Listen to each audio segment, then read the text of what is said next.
Ayun, okay KGX, kamusta kayong lahat at check lang natin to.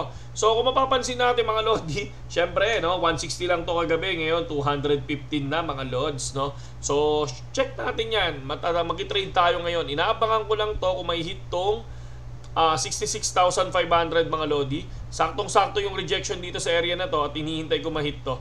And then once na ma-hit yan, susubok muna ako mag-short position pero hanggang dito lang sa area na to kasi laging rejected dito sa area na to. Mag-take profit kagad tayo dyan tapos mag-aabang ulit tayo. Ganun-ganun lang ginagawa natin. Sabi ko, i-withdraw ko na yung 150 USDT pero wag muna, ababutin ko lang muna ng 250. Pag napaabot ito ng 250, yon, withdrawing ko yung 200.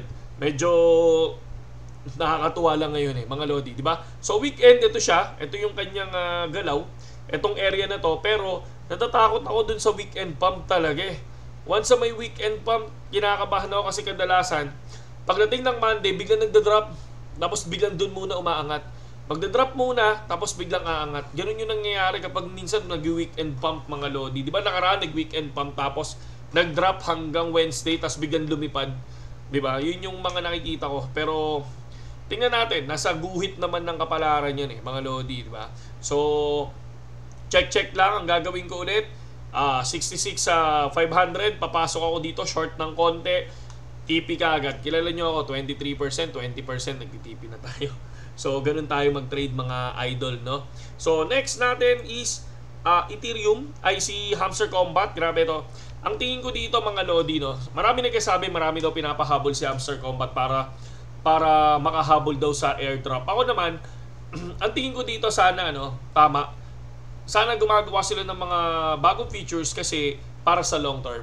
Yun, di ba? Sana for long term talaga yung mga ginagawa nilang bagong features. Ako natutuwa din ako kasi puzzle game and then para at least kahit papano mas mapabilis natin yung farming natin ng pH, di ba? Ng keep farming nga Sabi nga nila keep improve yung pH natin mga Lodi. Ako nasa pa lang 2.3. Parang 2.3 pa lang yung pH natin mga Lodi. And then pumipili ako ng mga card talaga kung ano yung mga dapat kong i-upgrade. Ito, tulad ng sinabi ng mga ibang account ng Hamster, hindi naman to yung original account niya. Hindi rin ito yung original account niya, ha. So, tinitingnan ko lang din sila kasi yung info is okay din naman, no? Kasi nagbibigay sila ng info para at least hindi masayang oras mo. And then dito, Hamster keep increasing profit per day. Yes, totoo naman yun kasi nga sabi nga nila, 'di ba?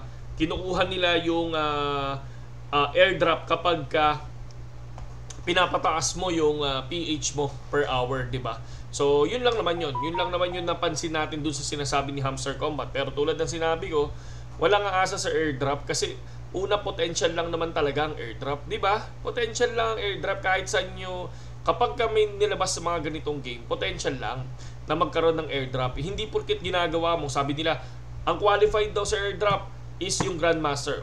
Ang qualified daw sa airdrop is Grandmaster. Pero hindi ibig sabihin nun, yung Grandmaster is makakakuha siya ng airdrop. Diba? So, qualified ka lang, magkaroon ka ng airdrop. Pero, hindi 100% nabibigyan ka ng airdrop. Okay?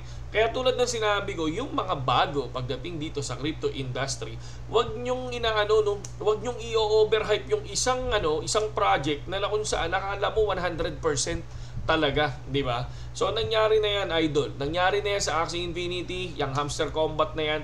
Nangyari na yan sa Axie Infinity, na overhype si Axie Infinity. Ang pinagkaiba lang ng Hamster Combat, tandaan nyo, isa lang. Free to play ang Hamster Combat. Ang Axie Infinity, kailangan mo maglabas ng 100,000 para makakuha ka ng isang team ng Axie nung time namin na sa Axie Infinity. Ngayon, sa sobrang greedy ng mga tao, ayun, hindi nila alam na meron palang bear market, na hindi nila alam na ang Axie Infinity pala is dito pa lang nilabas to. Kumbaga, hindi pa natin alam kung ano pa mangyayari sa project nito. Hindi pa perfect yung project, nag-failed yung project. Bumagsak ng 99.9%. I think parang safeguard yung bagsak ng presyo, di ba? Kita niyo naman from 20 pesos to 0.07. Sa ulo ko pa, di ba? So ngayon, Hamster Combat ay isang game na kung saan ang pinagkaiba lang nila, gawin mo yung task. Ito yung mga eligible para dun sa magkakaroon ng airdrop, pero hindi 100% na magkakaroon ka, 'di ba?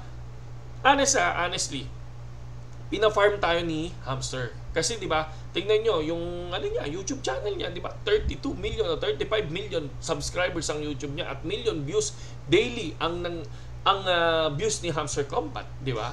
So, pero syempre, sa laki nung channel niya, sa laki nung na-farm niya sa channel niya at sa laki nung naglalaro, no, ng daily active users nito, magkakaroon ng airdrop. Pero hindi lahat. Hindi lahat, I think, ng Grandmaster. Eligible lang sila. At siguro, yung magkakaroon ng airdrop, yun yung mga swerteng tao. Okay? So, yun lang yun, mga Lodi. And then, kung gusto nyo mag-BaitGet, syempre, gamitin nyo yung link natin dyan sa description. Sabay tayo sa trade. Para at least, kahit pa paano, may potential din na yung 150 nyo maging 215, kagaya ko. Ayan, no? Pero nagsimula lang ulit yan every, alam naman ng team yan $50 lang ako ng $50, mga Lodi. So, yun lang sa ngayon, KGX. Magandang gabi sa inyo at mabuhay kayong lahat. Happy Sunday. Okay?